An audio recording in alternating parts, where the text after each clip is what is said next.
قرآن ساری دنیا کے انسانوں کو ایک پریوار سے دیکھتا ہے، ایک خاندان سے تشبیہ دیتا ہے۔ یا ایھا الناس انا خلقناکم من ذکر و انثی وجعلناکم شعوبا وقبائل لتعارفوا، ہے ساری دنیا کے انسانوں تم آپس میں بھائی بھائی ہو، اس لیے کہ تمہارا باپ ایک ہے، تمہاری ماں ایک ہے، تم ایک باپ آدم سے اور ایک ماں حوا سے پیدا کیے گئے ہو۔ جب تمہارا باپ ایک تمہاری ماں ایک تو تم سب آپس میں بھائی بھائی ہو، خاندان تمہارا ایک ہے، تم ایک پریوار کی طرح ہو، تم ایک خاندان کی برانچ، ایک پیڑ کی شاخائیں ہو۔ دیجئے قرآن ہم سب کو ایک خاندان سے، ایک پریوار سے جوڑ رہا ہے اور کہہ رہا ہے کہ تم سب آپس میں ایک دوسرے کے بھائی ہو، تم سب آپس میں ایک دوسرے، ایک ہی ماں اور ایک ہی باپ کے بیٹے ہو۔ اتنی بڑی انسانیت کا سبق میرے بھائیوں دنیا کے کسی مذہب کے اندر نہیں ملے گا۔ ہاں، لیکن قرآن و حدیث کے قانون کو ہمیں فالو کرنا ہے، اس لیے انسانیت جہاں نبھانا پڑے وہاں ریکارڈ توڑ دینا، لیکن مذہب کے ساتھ سمجھوتے مت کرنا۔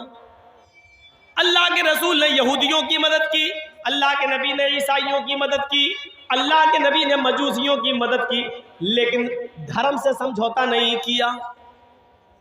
اگر کسی ہندو بھائی کو بلڈ کی ضرورت ہے اور بلڈ نہیں مل رہا ہے اور اس کا گروپ آپ کے بلڈ گروپ سے میچ کھا رہا ہے اور آپ کے ایک بوتل بلڈ دینے سے اس کی جان بچ رہی ہے، تو اسلام یہ کہتا ہے کہ اس وقت آپ روزہ توڑ دو۔ اگر روزے کی حالت میں بھی ہو تو آپ روزہ توڑ دو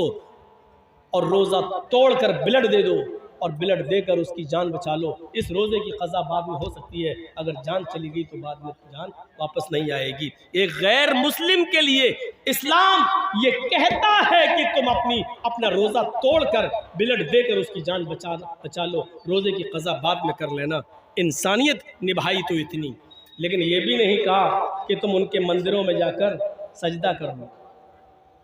اللہ کے نبی نے کہا، قرآن کی آیت نازل ہوئی جب کافروں نے کہا کہ 6 مہینے آپ ہمارے معبود کی عبادت کر لیں، ہمارے خدا، اور 6 مہینے ہم آپ کے معبود کی، آپ کے رب کی عبادت کر لیتے ہیں، تو اللہ کے نبی نے صاف کہہ دیا لکم دینکم ولی دین، یہ نہیں ہوگا۔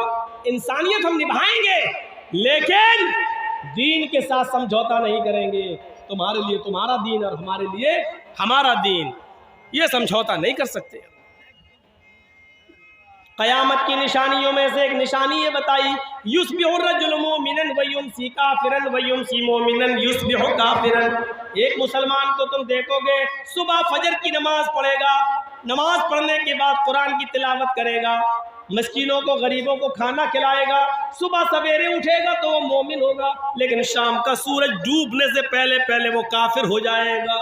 یہ قیامت کی نشانی بتائی۔ ایک زمانہ ایسا آ جائے گا کہ مسلمان صبح حالت ایمان میں اٹھے گا لیکن سورج ڈوبنے سے پہلے پہلے وہ کافر ہو جائے گا۔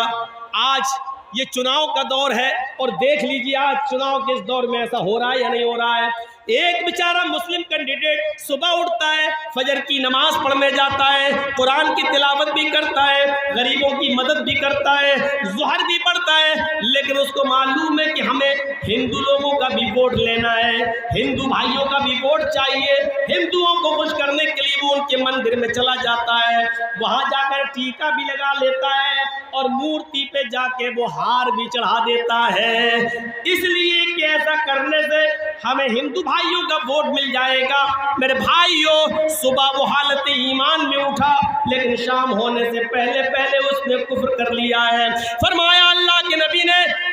یہ قیامت کی نشانی ہوگی، ایک مسلمان حالت ایمان میں اٹھے گا لیکن شام ہونے سے پہلے پہلے وہ کافر ہو جائے گا۔ یبیع دینہ بعرض من الدنیا، دنیا کے چند سکوں کو حاصل کرنے کے لیے وہ اپنا دین بیچ دے گا، دنیا کے چند ٹکڑوں کو پانے کے لیے وہ اپنا دین کا سودا کر دے گا، دنیا کے چند سکوں کے لیے وہ اپنے دین کی سودے بازی کرے گا۔ اپنے معاشرے اور سماج پر ایسے مسلم کینڈیڈیٹوں پر نظر رکھو جو غیر مسلموں کا ووٹ پانے کے لیے ٹیکا بھی لگا رہے ہیں اور مورتیوں پر ہار بھی چڑھا رہے ہیں، اور دلیل کیا دیتے ہیں؟ ارے ہندو بھائی بھی تو کینڈیڈیٹ ہے، وہ بھی تو روزہ رکھ لیتا ہے یا افطار پارٹی میں آ جاتا ہے، وہ بھی تو ٹوپی لگا لیتا ہے، ہمیں کیا مطلب ہے؟ ہمیں اس سے کیا مطلب ہے وہ کیا کر رہا ہے، لیکن آپ کی شریعت آپ کو اجازت نہیں دیتی ہے کہ آپ مندر میں جا کر ٹیکا لگائیں۔ ٹیکا لگانا یہ مشابہت ہے غیر مسلم سے، اور من تشبہ بقوم فہو منہم، جو جس قوم کی مشابہت کرے گا قیامت کے دن اسی کے ساتھ اٹھایا جائے گا۔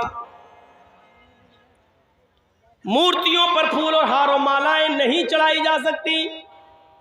اگر آپ نے مندر میں کسی مورتی پر پھول اور مالائیں چڑھا دی تو معاف کیجئے گا بہت سے لوگ دلیل دے دیں گے، جب آپ کا نیتا مورتیوں پر پھول اور ہار مالا چڑھا دیتا ہے تو ہم نے قبروں پہ اگر پھول چڑھا دیے تو کون سا جرم کیا ہے، ہم نے یہاں چادر چڑھا دی تو کون سا جرم کیا ہے۔ میرے بھائیوں،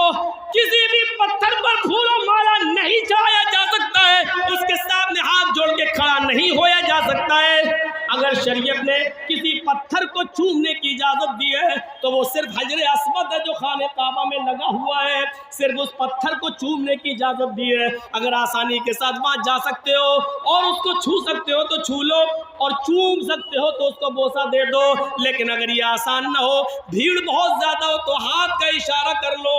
بس اتنا کافی ہے اور آپ کو ثواب مل جائے گا۔ دل میں نیت کرو اگر بھیڑ نہ ہوتی تو میں ضرور چومتا، لیکن میں نہیں چوم پاؤں گا کیونکہ بھیڑ بہت زیادہ ہے۔ دائنا ہاتھ اٹھا کر اشارہ کر دیجئے اور اپنا چکر لگانا شروع کر دیجئے۔ اس پتھر کو ہی چوما جا سکتا ہے اور اس کا بوسہ لیا جا سکتا ہے، اس کے علاوہ کسی پتھر کو نہیں چوما جا سکتا۔ لیکن حضرت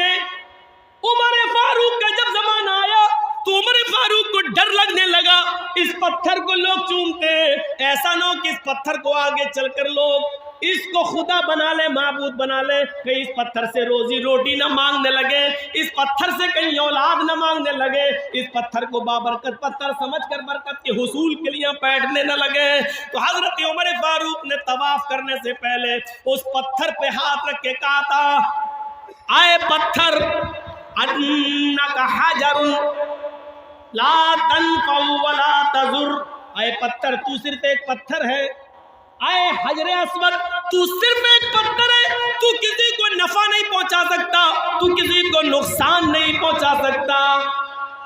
تیرے اندر نفع دینے کی اور نقصان پہنچانے کی طاقت نہیں ہے، میں تو صرف تجھے اس لیے چومتا ہوں کیونکہ محمد رسول اللہ کو میں نے چومتے ہوئے دیکھا ہے، اگر میرے نبی نے تجھے نہ چوما ہوتا تو میں بھی تجھے نہیں چومتا۔ بس اے پتھر سن، تیرے اندر کسی کو کچھ دینے کی اور کسی سے کچھ چھیننے کی طاقت نہیں ہے، تو معبود نہیں ہے، تو خدا نہیں ہے، تو رب نہیں ہے۔ سوال یہ ہے کہ پھر میں تجھے چوم کیوں رہا ہوں؟ میں صرف اس لیے چوم رہا ہوں کیونکہ میرے نبی نے تجھے چوما، اس لیے ہم تجھے چوم رہے ہیں۔ تو میرے پیارے ساتھیوں، یہ کہہ کر لوگوں کو بتا دیا کہ پتھر پتھر ہے، یہ رب نہیں ہے، یہ معبود نہیں ہے، یہاں چادر نہیں چڑھائی جائے گی، یہاں ہاتھ جوڑ کر کھڑا نہیں ہوا جائے گا، اس پتھر سے کسی قسم کی برکت کی امید مت رکھنا، بس ایک سنت ہے اس کو چومنا، ایک چھونا اور بوسہ لینا سنت ہے۔ میرے پیارے ساتھیوں، یہ اسلام کی شیتل چھایا اور اسلام کی صاف اور شفاف تعلیم ہے، اسے ہمیں اور آپ کو غور کرنا چاہیے اور لینا چاہیے اور سیکھنا چاہیے۔